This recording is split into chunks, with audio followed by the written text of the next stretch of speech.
বাবা, এটা তো ঠান্ডা জল, আমি তো ঠান্ডা জল খেয়ে ফেললাম। তো না, কালকে তো প্রোগ্রাম আছে না।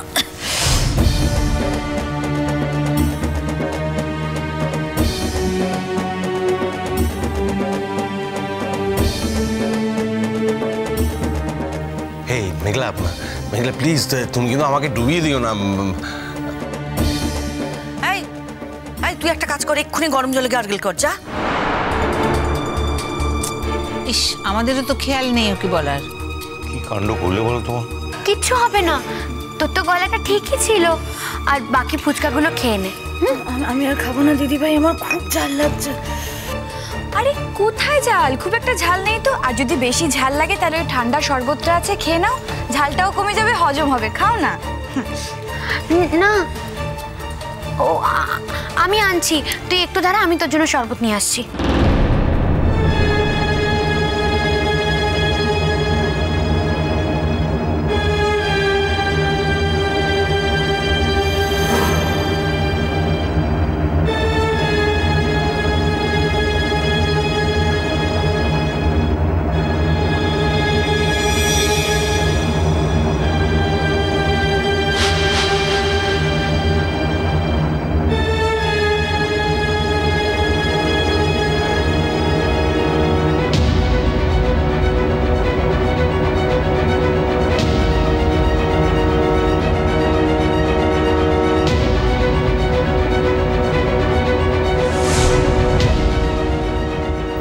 বড্ড বেশি হয়ে গেছে,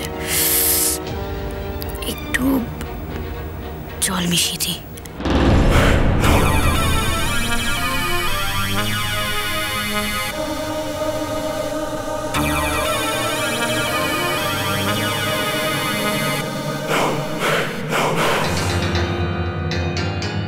যা দিয়েছি এটাই ঠিক আছে।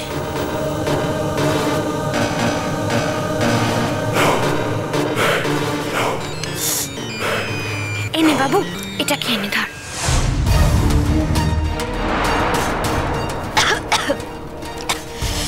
এটা তো বড্ড টক। কি তেঁতুল গোলা জল তো দিদিভাই এটা? এটা একটা শরবত রে পাগলি, এটার মধ্যে একটু তেঁতুল আছে, তোর হজম হয়ে যাবে সবটা। এটা খেয়ে নে, খেয়ে নে, খেয়ে নে, খেয়ে নে। আর হ্যাঁ, এরপরে তুই বরং শরবতটা খাবি না, হ্যাঁ, কারণ ওটাতে না ঠান্ডা আছে, তো তোর ঠান্ডা লেগে যেতে পারে রে। নে, এটা খেয়ে নে, চট করে খেয়ে নে, খেয়ে নে, হজম হয়ে যাবে। খুব বুদ্ধিমতী মেয়ে, বোনের জন্য কত কিছু করছে দেখো। তাই তো দেখছি। বারে, আমার একটা মাত্র ছোট বোন, কালো অত লোকের সামনে গান গাইবে, আর ও যাতে ভালো করে গান গাইতে পারে, আমি তো ঠাকুরের কাছে কত প্রে করছি।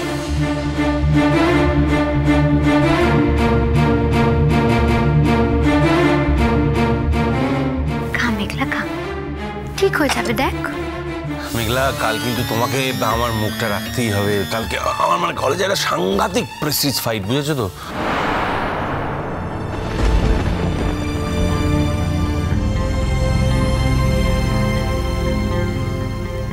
এই মেঘলা, খেয়ে নে, খা, খা, খা, খা, খা, খা। দেখ, একদম ঠিক হয়ে যাবে, দেখ।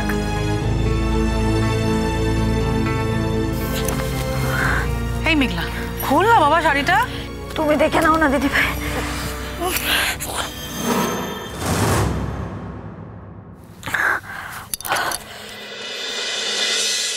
কি সুন্দর দেখতে, তাই না কাম্মা?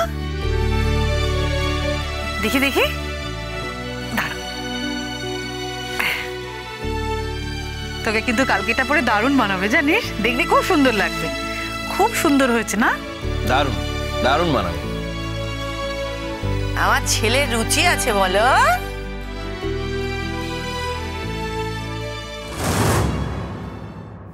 কাল আমি ভালো করে গান গাইতে পারবো তো? পাগলা ঘোড়ার মুখ রাখতে পারবো তো?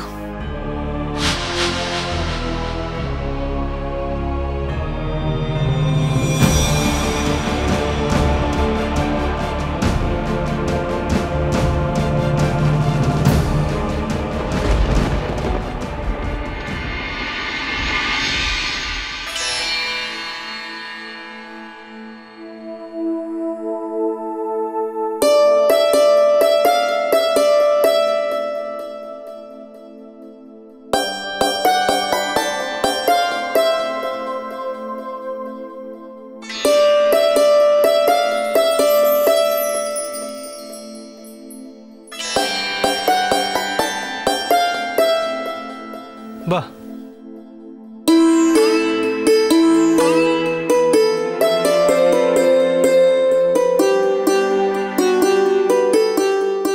এই শাড়িটা পরে কিন্তু সত্যিই তোমাকে অসাধারণ দেখতে লাগছে। আমি তো বুঝে পাচ্ছি না লোকে আজ তোমার গান শুনবে নাকি মুগ্ধ হয়ে দু চোখ ভরে তোমাকে দেখবে। যাও। যাবো আর কোথায়? আমার কি আর তোমাকে ছাড়া কোথাও যাওয়ার উপায় আছে?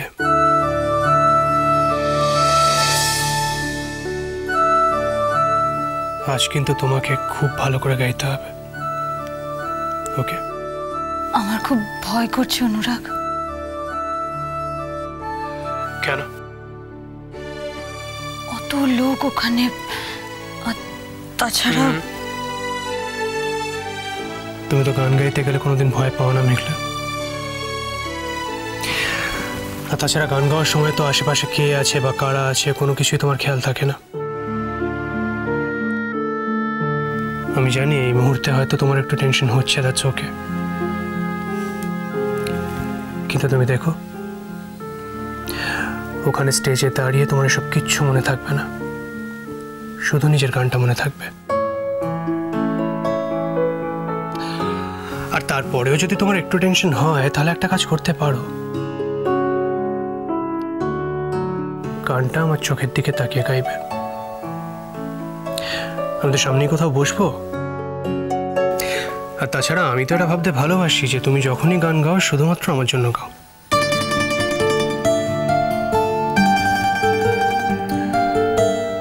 ভুল বললাম?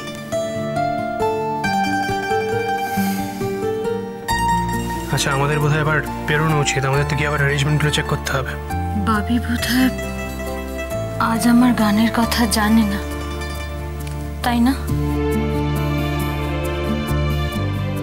তুমি কি চাও আমি আঙ্কেলকে জানাই?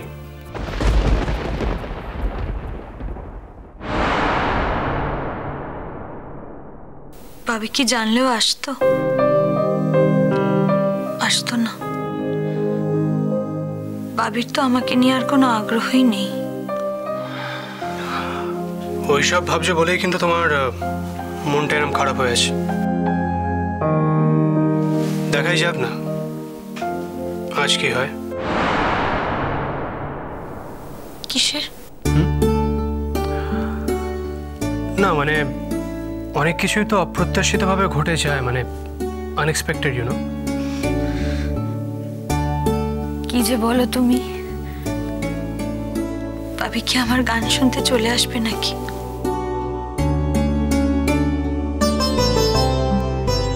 তাছাড়া বাবি তো জানেই না, আর জানলেও আসতো না। আচ্ছা, আমি তো আর আঙ্কেলের কথা বলিনি, আমি বলেছি কোনো কিছু তো আনএক্সপেক্টেডলি ঘটে যেতেই পারে। মানে আঙ্কেলের আশা ছাড়াও তো তোমার অন্য কোনো কিছু পাওনা থাকতে পারে, তাই না? আমার আর কি পাওয়ার আছে? বারে আঙ্কেলের আশা ছাড়া অন্য কোনো পাওনা কি তোমার মনে ধরবে না?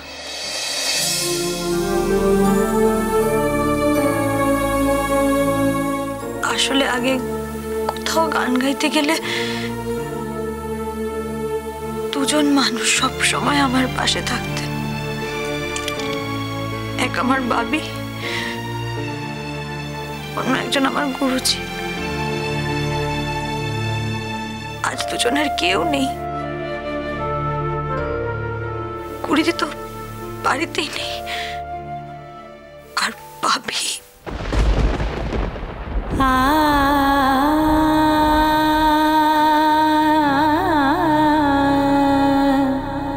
রে না।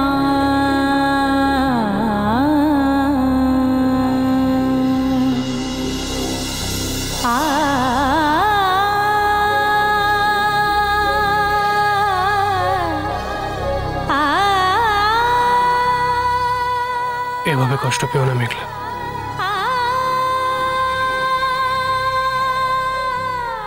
আমি কি করবো বলো, সবটা তো খুব সাডেনলি হয়ে গেছে। তাছাড়া আমি যাচ্ছি তো, আমাদের বাড়ির সবাই যাচ্ছে, সেটা তোমার কাছে ইম্পর্টেন্ট না? এ বাবা, না না, আমি কি সে কথা বলেছি? নদী